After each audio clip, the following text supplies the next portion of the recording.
अब हम बात करेंगे सिम्टम्स के बारे में। हेलक्स वैल्गस या बनियन का सबसे कॉमन सिम्टम होता है पेन ओवर द बनियन, यानी कि अंगूठे के बेस पे दर्द होना।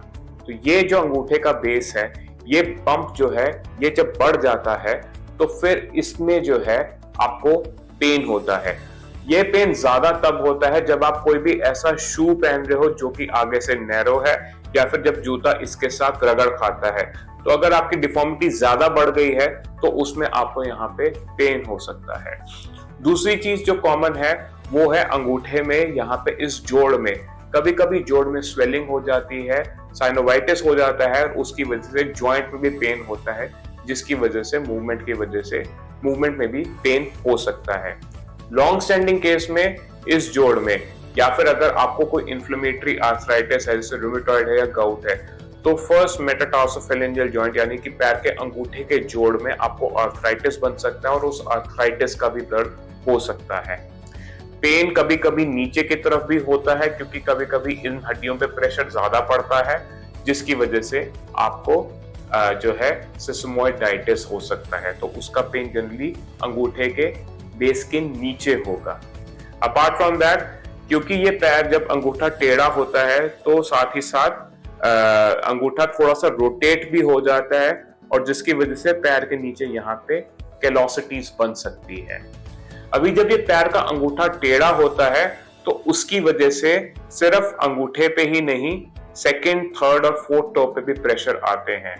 जब हेलक्स वैल्गस बनता है तो हमारा फर्स्ट मेटाटार्सल यानी कि ये वाली जो हड्डी है, ये आपका वजन ले नहीं पाती पूरा, तो वो वजन जो है वो अगली हड्डी पे यानी कि सेकंड मेटाटार्सल पे चले जाता है, जिसकी वजह से जो सेकंड टो है उसके बेस पे कभी कभी यहाँ पे यानी कि कभी कभी कैलोसिटीज या फिर थिकन्ड स्किन बन सकती है और उसके वहां पे पेन होता है। इस कंडीशन को हम कहते हैं ट्रांसफर मेटाटार्सैल्जिया, और इसका भी दर्द कभी कभी बनियन वाले पेशेंट्स में हो सकता है। अगर ये डिफॉर्मिटी और बढ़ते रहे तो सेकंड टो में कुछ ना कुछ डिफॉर्मिटी वाले चेंजेस भी आ सकते हैं। तो मेनी अ टाइम्स क्या होता है कि जब ये अंगूठा इधर की तरफ जा रहा है तो वो साथ ही साथ जो सेकंड टो और थर्ड टो है उसको भी पुश करेगा।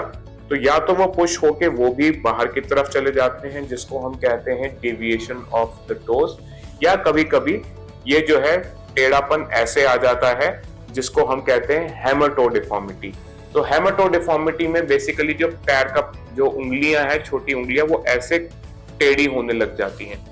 और सिवियर केसेस में अगर ये नेग्लेक्टेड होगा तो उसमें ये जो है पैर का अंगूठा जो है वो सेकंड टो के नीचे चले जाते हैं, और जो दूसरी उंगली है वो पैर के अंगूठे के ऊपर आ जाती है ऐसे करके, और इसको हम कहते हैं cross over to deformity.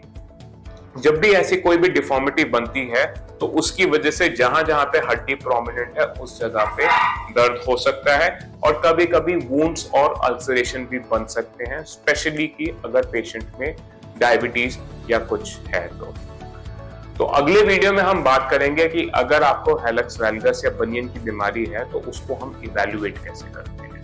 Thank you very much.